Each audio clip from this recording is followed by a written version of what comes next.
Hello, আসসালামু আলাইকুম। সবাই কেমন আছেন? আছি মোটামুটি। একটু হসপিটালে আসছি আম্মুকে নিয়ে। কিছু টেস্ট করার দরকার ছিল, ডাক্তার দিয়েছে।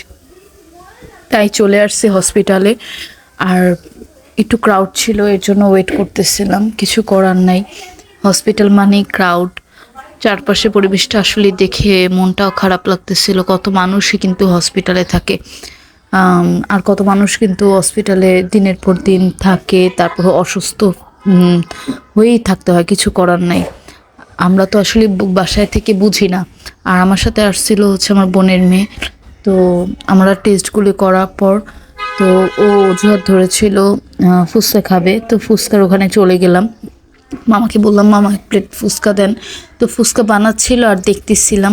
আসলে আমরা বাসায় যতই হাইজিন মেনটেন করে কিন্তু ফুচকা বানাই বা চটপটি বা বেলপুরি এই ধরনের জিনিসগুলি করি, কিন্তু মামাদের মতো কিন্তু হয় না।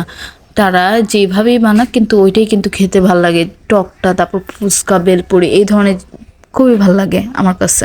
তারপর মুড়ি ভর্তা।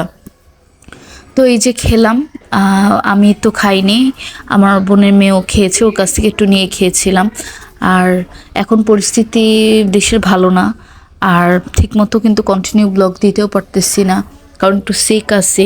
একটু রিকভার হলে কন্টিনিউ ব্লগ দিব। আর সবাই একটু সেফলি থাকবেন, যেহেতু দেশের পরিস্থিতি ভালো না। আর কেমন লাগলো অবশ্যই দোয়া করবেন আমার জন্য। আজকে এই পর্যন্তই। আল্লাহ হাফেজ, সবাই ভালো থাকবেন।